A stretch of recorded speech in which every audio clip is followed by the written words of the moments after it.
네, 감사합니다. 오늘은 사도행전 강의 8번째 시간, 구름이 가리워라는 제목으로 말씀 나누겠습니다. 지난 시간에 우리는 성령 침례에 대해서 배웠습니다. 예수님은 제자들에게 성령 침례를 받기까지 예루살렘에 머물러 있으라고 말씀하셨습니다. 성령 침례를 받아야 우리는 비로소 뭐를 할 수 있다? 예수의 증인이 될 수 있다. 그죠? 내 힘과 내 결심으로 되는 게 아닙니다. 내 의지로 되는 게 아니에요. 성령이 나를 완전히 사로잡았을 때, 우리는 그때 예수 그리스도의 증인의 삶을 살 수 있어요. 예수님과 같은 삶. 내가 아닌 다른 사람을 사랑하는 그런 삶을 살 수 있어요. 왜요? 성령 침례가 뭡니까? 내가 죽는 거니까. 내가 성령 안에, 내가 그리스도 안에서 나를 죽이는 것이 바로 성령 침례이기 때문에 그래요. 그렇게 내가 죽으면 어떻게 됩니까? 하나님께서 다시 나를 살리신다는 거예요. 침례는 왜 들어갔다가 나오는 거잖아요. 그러니까 우리가 성령 안에 여러분 들면 우리가 성령 충만 자꾸 얘기하는데 사실 성령 충만하면 여러분 우린 죽는 겁니다. 나는 없어지는 거예요. 내가 이 땅에서 갖고 싶은, 내가 이 땅에서 이루고 싶은, 이 땅에서 내가 얻고 싶었던 뭐 그런 것들이 있잖아요. 그런 것들이 사라지게 돼요. 성령 충만해지게 됩니다. 뭐만 남아요? 하나님의 말씀, 하나님의 뜻만 내 안에 남게 돼요. 그 상태를 성령 충만이라고 얘기하는 거예요. 나중에 우리가 사도행전 2장에 가서 이제 배우겠지만, 여러분, 그러니까 성령 침례를 받는다는 건 바로 그걸 얘기하는 거예요. 성령 충만을 가기 위해서. 그러니까 먼저 내가 죽어지고, 그렇게 내가 죽었을 때 나에게는 뭐만 남아요? 하나님의 말씀만 남게 되고, 하나님의 말씀은 한마디로 이웃을 사랑하라는 거니까 나는 다른 사람을 사랑하는 사람이 된단 말입니다. 그 사람을 일컬어 성경이 뭐라고 한다? 예수의 제자라고 하잖아요. 그죠? 다른 사람을 내 몸처럼 사랑하는 사람, 그게 예수의 삶이었으니까. 그러니까 이것이 우리 지난 시간에 성령 침례에서 배운 말씀이었습니다. 예수님께서 그렇게 말씀하시면서 성령 받고 내 증인되라. 그 말씀을 마지막으로 이제 하시죠. 8절 보세요. 오직 성령이 너에게 임하시면, 이 성령이 임하신다라는 이 말이 바로 성령 침례 받으라는 얘기예요. 그러면 어떻게 된다? 너희가 권능을 받게 된다. 성령으로 말미암아 너희가 이제 뭐한다? 예수의 증인이 된대요. 그래서 예루살렘과 온 유대와 사마리아와 땅끝까지 이르러 내 증인이 되리라.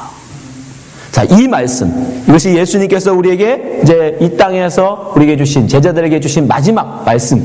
그래서 이걸 지상명령이라고 해요. 가장 최고의 명령.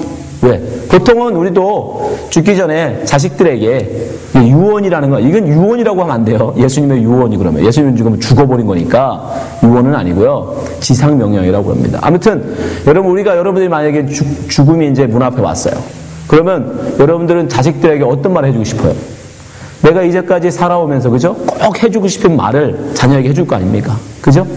정말 내가 인생에 대한 얘기를 해주고 싶다. 그러면 내 인생을 살아오면서 그동안 깨달았던 말씀 중에서, 은혜 중에서 가장 정말 그 최고의 그 엑기스를 전해주겠죠. 그죠? 뭐 요리로 얘기하자면 최고의 비법 중에 비법, 아무에게도 말해주지 않았던, 그죠? 레시피를 그때 알려주겠죠. 그런 것 같은 거예요. 그러니까 그래서 우리가 지상명령이 굉장히 중요한 겁니다. 예수님께서 우리에게, 제자들에게 가장 마지막에 해주신 그 말씀이 뭐냐면 너희들 증인되라. 내 증인되라. 그래서 우리는 그 증인의 삶, 그걸 다른 말로 뭐라고 해요? 선교잖아요. 선교. 그래서 교회에서 선교하는 거예요.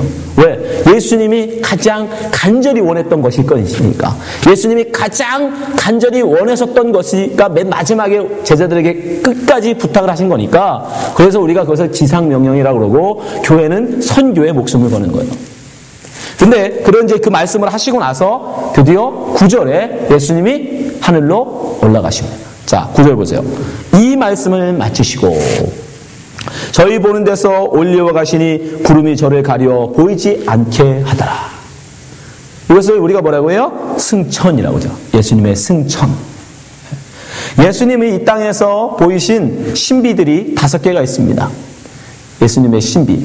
첫 번째 뭐예요? 예수님이 동정녀 탄생. 처녀의 어머니에게서, 남자를 알지 못하는 처녀인 엄마에게서 태어난 아들이에요. 예수님은. 그 신비로운 거죠. 이 땅에 아버지 없이 태어난 사람이 있습니까? 예수님이 그렇게 이 땅에 오셨어요. 그리고 예수님은 자기 죄가 아니라 다른 사람의 죄를 대신 지고 십자가에 죽으셨어요. 네. 인류의 죄죠, 정확하게 얘기하면. 그리고 예수님이 어떻게 합니까? 부활하십니다. 부활의 신비.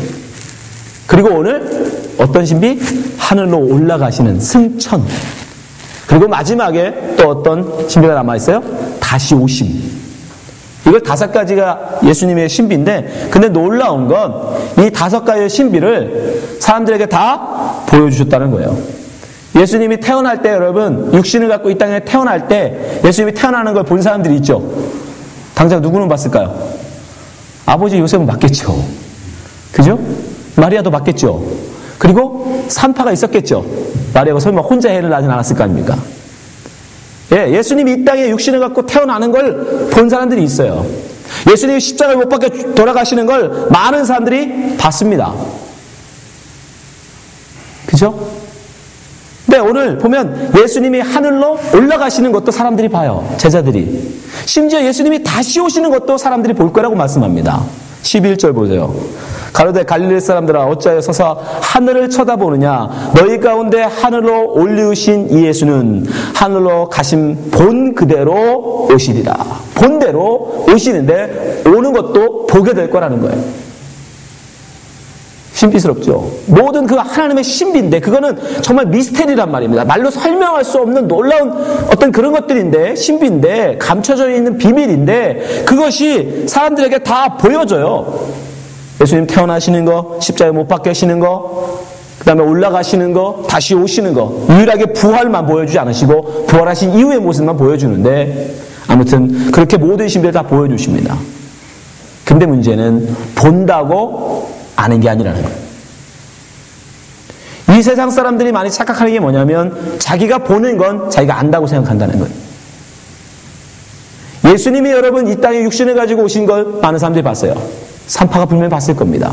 근데 그 산파가 예수를 그리스도로 알았을까요? 많은 사람들이 예수님이 십자가 못 박아 죽는 것을 보았습니다. 근데 그걸 보았던 바리새인들이 예수님을 믿었습니까? 예수님이 지금 제자들 앞에서 승천하시는 모습을 제자들에게 보여주었습니다.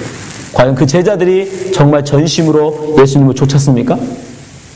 여러분, 본다고 해서 사람들이 믿는 게 아니라는 거예요. 보여지는 그 뒤에 있는, 우리의 눈에 보여지는 그 뒤에 있는 은혜, 그 진리, 그 신비를 알지 못하면 보여지는 건 아무것도 아닌 거예요. 그래서 하나님이 오늘 본문에도 보면 어떻게 하세요? 그 승천하시는 걸 보긴 보지만 그러나 진리는 구름으로 감추십니다. 자, 9절 보세요.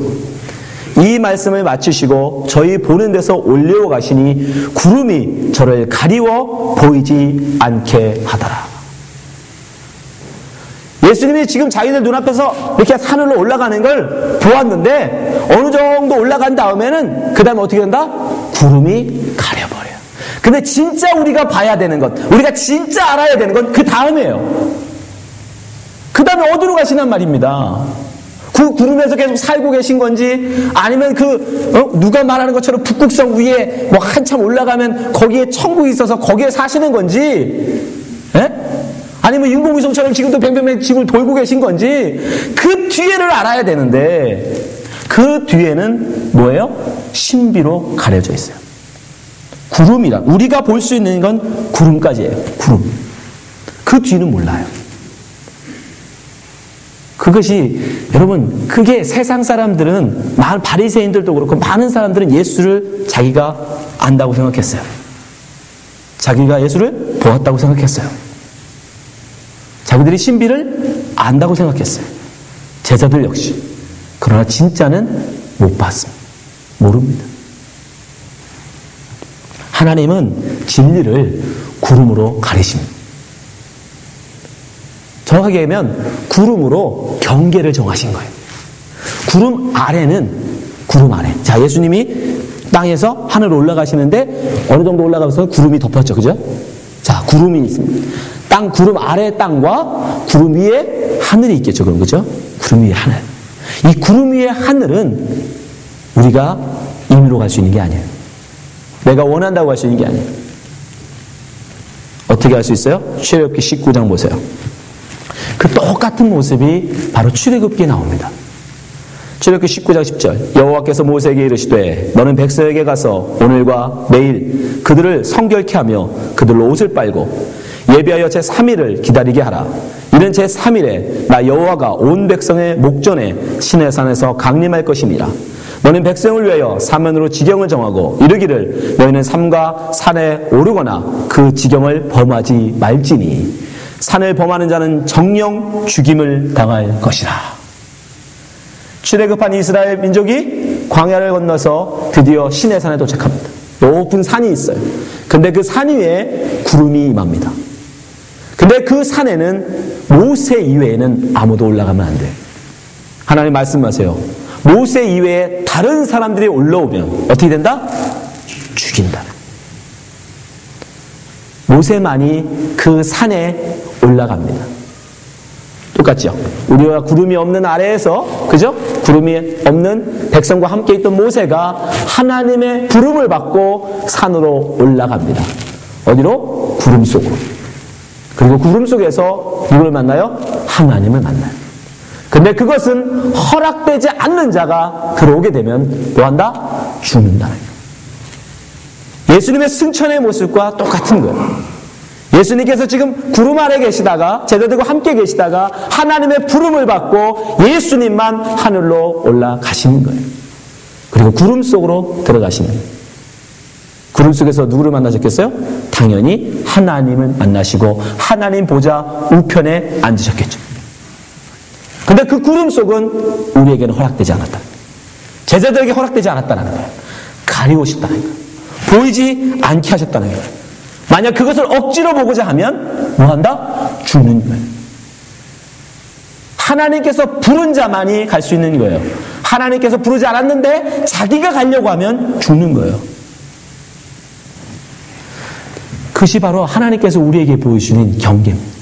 구름은 그러니까 우리가 도달할 수 있는 최고점이에요. 그 이상은 하나님의 허락이 없으면 갈 수 없는 거예요. 그래서 구름으로 가려버리신 거예요.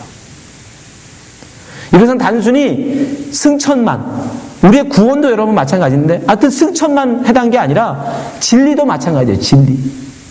이사야서에 보면 하나님 이런 말씀을 하십니다. 이사야서 6장 9절 여호와께서 가라사대 이 백성에게 이르기를 너희가 듣기는 들어도 깨닫지 못할 것이요 보기는 보아도 알지 못하리라. 이 백성의 마음으로는 둔하게 하며 그 귀가 막히고 눈이 감기게 하라. 염려컨대 그들이 눈으로 보고 귀로 듣고 마음으로 깨닫고 다시 돌아와서 고침을 받을까 하노라. 하나님께서 이사야에게 나타나셔서 하신 말씀이에요. 가서 백성들의 눈을 가려라. 백성들의 귀를 가려라. 그리고 그들로 깨닫지 못하게 해라. 신기하죠? 오히려 선지자들을 보내면서 무식한 그들을 깨닫게 해주세요. 눈 감은 그들을 눈 뜨게 해주려고 하는 게 아니라 거꾸로예요. 눈을 감기게 하고 귀를 막게 하라는 거예요. 무슨 뜻이에요? 하나님이 허락된 자에게만 당신의 말씀, 진리를 보여주시겠다는 거예요. 당신이 허락한 사람에게만 하나님의 음성, 하나님의 진리를 따르게 하겠다는 거예요. 그렇지 않은 자들이 억지로 스스로 자기 힘으로 오면 죽여버리겠다. 아니요, 죽습니다. 못 갑니다. 여러분이 지금 이 자리에 앉아 계신 것 여러분의 선택이 아니에요. 여러분이 진리의 말씀을 깨닫는 것 여러분의 능력이 아닙니다.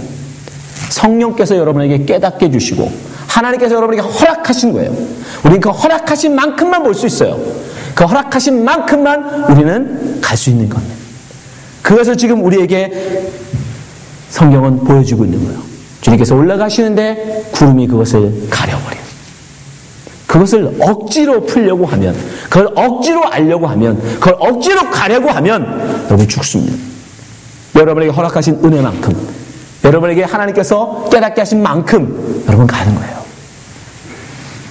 예수님께서 말씀하십니다. 마태복음 13장 13절 그러므로 내가 저에게 비유로 말하기는 저희가 보아도 보지 못하며 들어도 듣지 못하며 깨닫지 못함이니라. 그래서 예수님 모든 말씀을 비유로 하십니다. 들을 수 있는 자만, 귀 있는 자만 들으라는 거예요. 여러분 중에 여러분 모두가 다 믿음이 있다라고 얘기할 수 있는 게 아니에요. 믿음은 우리의 노력이 아닙니다. 하나님이 주시는 거예요. 하나님이 그 구름을 거치고 진리를 허락한 자에게만 하나님을 향한 믿음을 우리는 가지고 살 수 있는 거예요. 그러니까 우리가 지금 여러분이 지금 믿음이 있다라면 그건 하나님의 은혜인 거예요. 그래서 우리는 감사하게 돼요. 그 어떤 것보다도 여러분 이 땅에서 돈을 많이 받고 이 땅에서 높은 명예를 얻고 이 땅에서 여러분 그 얻는 그 어떤 것보다도 이 세상에서 가장 고귀하고 값지고 소중한 건 믿음인 거예요. 그래서 하나님의 은혜로 그 아무도 알지 못하는 보지 못하고 들어도 깨닫지 못하는 그 진리를 내가 뭐라고 나로 깨닫게 해주시냐 말이에요. 그래서 그 은혜 중에 가장 큰 은혜는 믿음을 가지고, 그리고 하나님을 한 번도 본 적도 없고 한 번도 들은 적도 없고 어떻게 추측할 수도 없는 그 하나님을 내가 믿는 거, 그게 은혜인 겁니다. 여러분, 이 자리에 이렇게 와서 성경 말씀을 여러분 듣고 있는 그게 은혜인 거예요. 그걸 또 깨닫고 거기서 은혜를 발견하면 그 더 큰 은혜고, 여러분 다른 것. 그러니까 자꾸 그 하늘, 진짜 그 구름 위에 있는 하늘에 관심 없는 사람들은 뭐만 봐요? 땅만 보는 거죠. 땅. 그래서 이 땅에서는 내가 더 땅을 많이 가졌냐, 조금 가졌냐, 큰 집 가졌냐, 작은 집 가졌냐, 그런 거 가지고 사는 거예요. 우리의 관심은 거기 있으면 안 돼요. 저 구름 가리신 그 위에 하늘, 거기가 하나님의 나라잖아요. 하나님의 그 나라, 그걸 관심 가지셔야 돼. 거기에 관심 갖는 사람은 이 땅에서 땅이 좀 크든지 작든지, 집이 크든지 작든지, 내가 좀 키가 크든지 작든지 그런 거 중요하지 않단 말이에요. 그 자꾸 눈이 가려져 가지고 이 땅에 내 보여지는 이 땅에 눈에 보여지는 것에만 쳐다보니까 큰 집인지 작은 집인지, 내가 키가 큰지 작은지 그런 거에만 보이는 거예요. 여러분, 하나님께서 가리셨어요. 그거에 관심 갖지 마세요. 진짜 우리가 봐야 되는 건 구름으로 가리셨지만 하나님께서 은혜를 허락한 자에게는 그걸 열어 보여주신단 말이에요. 거기에 관심 가지셔야 돼요. 그 하나님 나라에 관심 가지셔야 돼요. 그가 바로 구원을 얻기 때문입니다. 오늘 구절 말씀 다시 한번 보세요. 이 말씀을 마치시고 저희 보는 데서 올리워 가시니, 일부러 보여주세요. 그런데 다 안 보여주세요. 어떻게 하세요? 구름이 저를 가리워 보이지 않게 하더라. 그럼에도 불구하고 그 구름 위로 부름 맞는 사람들이 있다는 말이에요. 그걸 우리는 승천이라고 하고 우리는 구원이라고 그러는 거예요. 구원이라는 게 그럼 이 비유로 하자면 어떻게 되는 거예요? 구름 아래 있던 사람이, 그죠? 구름을 타고 하늘로 올라가서 하나님 구름 속 그 하나님 나라로 가는 거, 그걸 구원이라고 하는 거예요. 그래서 성경에 구원받는 성도들을 뭐라고 표현해요? 구름 타고 올라간다고 얘기하는 거예요. 구름 타고. 자, 요한계시록 11장 12절 보세요. 하늘로부터 큰 음성이 있어 이리로 올라와라 함을 저희가 듣고 구름을 타고 하늘로 올라가니. 말씀하시죠. 부른 자만, 불림받은 자만, 하나님께 택하여 부름받은 자만 구름 타고 올라가서 하나님의 나라로 가요. 근데 이걸 문자 그대로 또 진짜 무슨 손오공이 곤두를 타고 쭉 올라가는 것처럼 우리가 나중에 구름이 이렇게 내려와가지고 우리 타고 올라가려나 보다. 그런 거 보면 준호가 제일 구원받을 확률은 높죠, 그죠? 구름이 365일 있으니까. 그런 구름 아닙니다. 이건 비유라는 거예요. 비유. 이해하시죠? 비유예요. 우리가 이 땅에 있던 우리가, 구름 아래에 있던 우리가 하나님이 구름을 경계를 정하셨는데 구름 위에 하나님의 나라, 여기는 모세처럼 부름받은, 택함받은 사람만 그 산으로 올라간다는 거예요. 하늘로 올라가더라는 거예요. 그리고 구름 속으로 들어간다는 거예요. 그 구름 속에 들어가는 걸 성경이 뭐라고 표현해요? 구름 타고 올라간다라고 얘기하는 거예요. 우리는 뭐 구름이 하도 아침에 눈 뜨고 구름 보이면 속상하지만 여러분, 이스라엘은 아니에요. 이스라엘은 아침에 눈을 떴는데 구름이 보여. 그럼 어떻게 해요? 춤을 추죠. 메마른 광야에 비가 내리는데 그 사람들은 기쁨이에요. 은혜예요. 구름 자체가 그 사람들에게는 은혜예요. 우리랑은 다르단 말입니다. 이해되시죠? 그래서 구름으로 말씀하시는 거예요. 아무튼 문자로 보지 마시라는 거예요. 그거 구름 타고, 여러분은 구원받을 때 야, 나 구름 타고 올라갈란다, 그런 거 아닙니다. 구원이라는 것, 지금 승천하시는 모습을 구원에다가 그대로 우리가 받을 구원을 설명하시는 거예요. 우리의 구원이라는 게 뭐냐? 구름 아래 있던 우리가 진리로 가려져 있어서 보지 못했던 그 구름 위의 세상을 하나님이 우리를 깨닫게 해주셔서 거기다 기대를 갖게 하고 믿음을 갖게 하셔서 그 구름을 사모하게 하더라는 거예요. 구름 위에 하나님 나라를 사모하게 하더라는 거예요. 그래서 불림받는 자들이 있게 되더라는 거예요. 그래서 그들은 이 땅에 있는 그런 것들은 다 버리고 어떻게 하더라? 하나님 편에 나가든. 그걸 사람들이 뭐라고 한다? 구름 타고 올라간다라고 해요. 사실은 진짜 그 구름 속에 있는 그 신비는 우리는 몰라요. 성경도 그거에 대해서 말하지 않습니다. 왜? 말해줄 수가 없어요.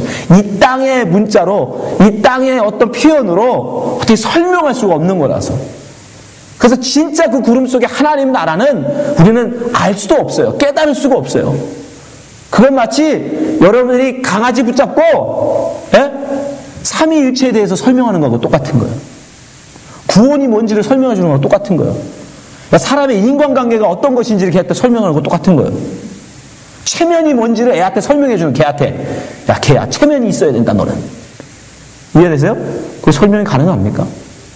안 되는 거야. 그러니까 그 진비를 진짜 모르지만, 그러나 중요한 건 우리는 비록 구름 아래에 있지만 우리는 어디에 관심 갖고 살아야 된다? 구름 위에, 예수 그리스도가 가신 그 구름 위에 하나님의 나라, 거기에 마음을 두고 살아야 된다. 그걸 우리에게 지금 말씀하고 계신 거예요. 왜 구름으로 그럼 하필 하셨을까? 구름. 다른 건 몰라. 왜 하필이면 구름으로 하셨을까? 근데 성경에서 미리 하나님께서 모세에게 말씀하셨어요. 왜 구름으로 하셨는지. 출애굽 19장 9절 보세요.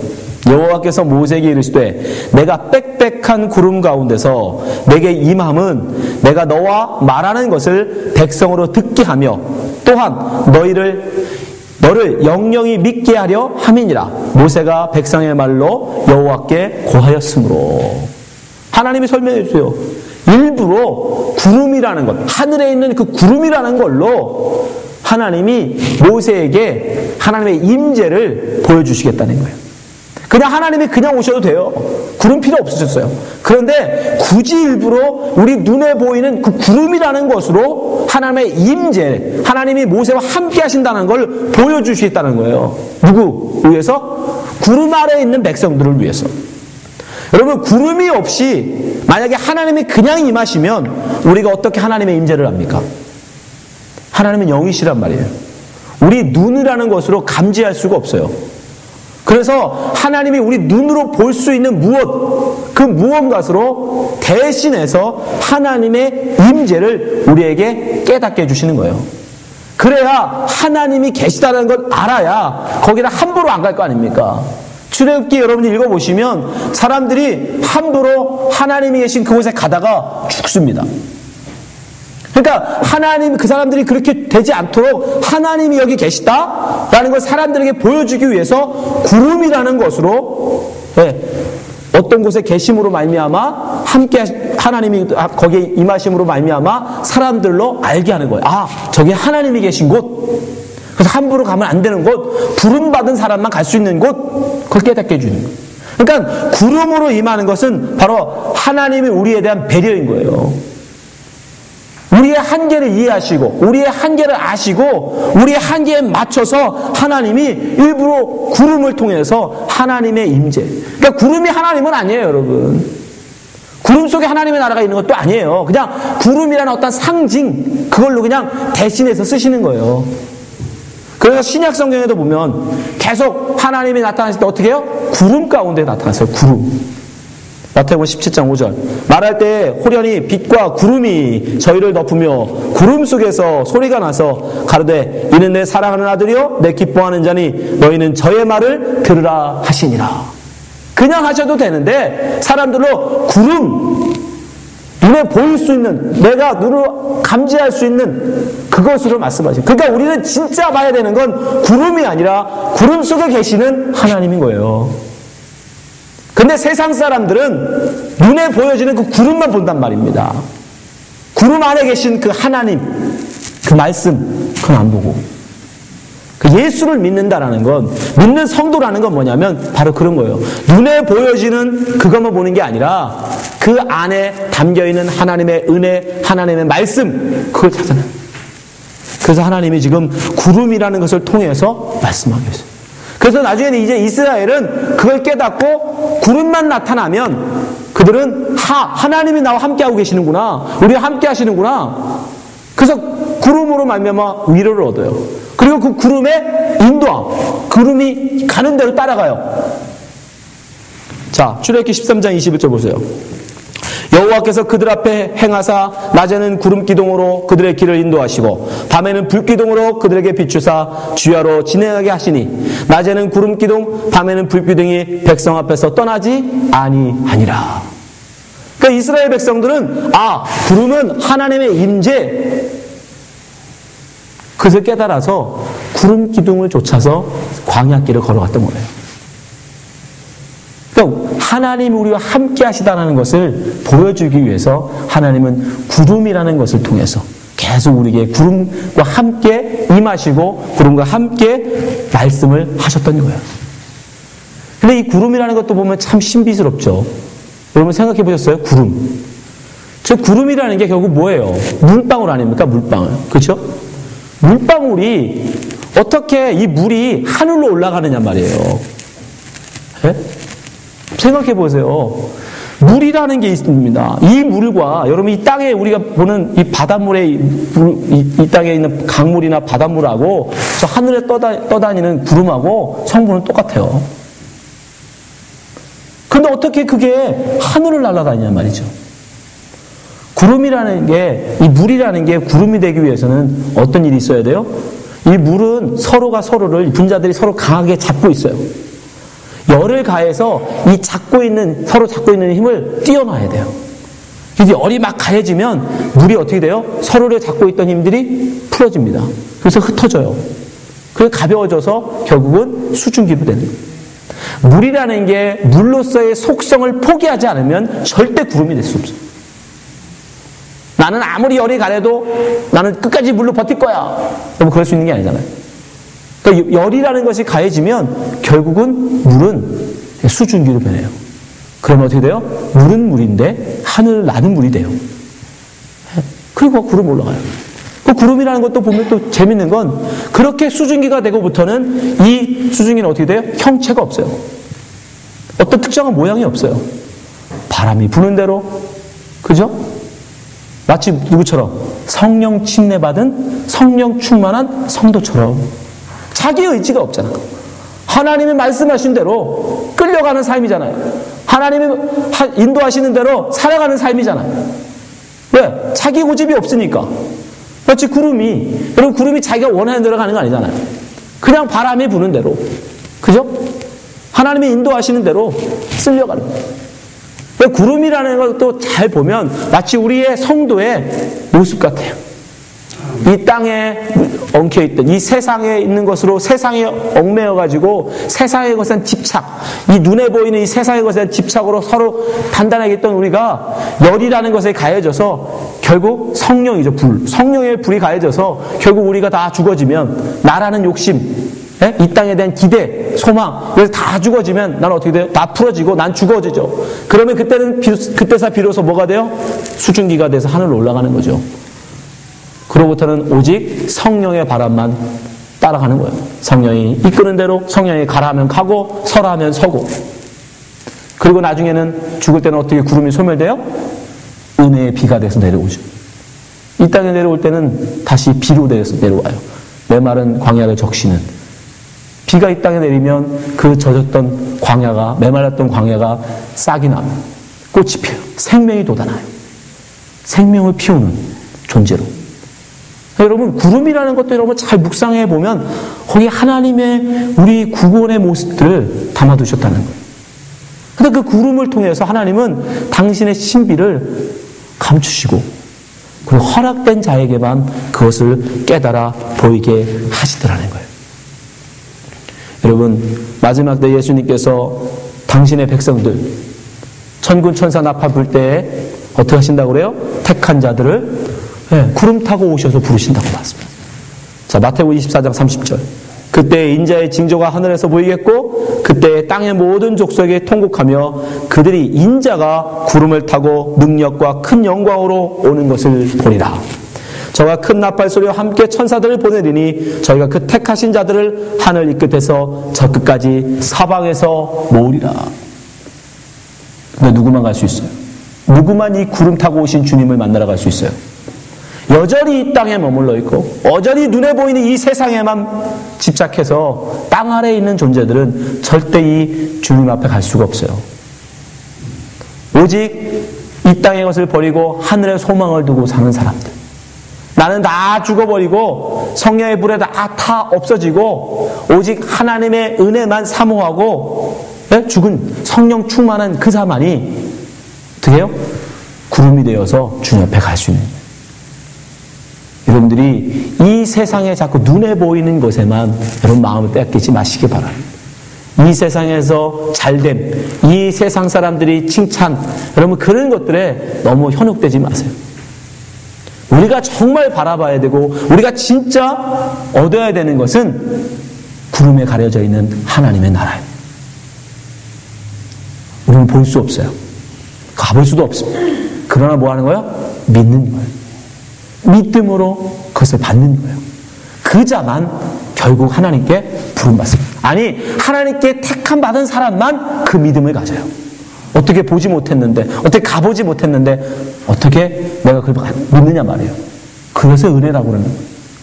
근데 하나님 택한 자는 그게 믿어져요. 내가 비록 가보지도 않았고 구름에 가려 있어서 볼 수 없음에도 불구하고 그것을 기대한다는 거예요. 그걸 소망한다는 거예요.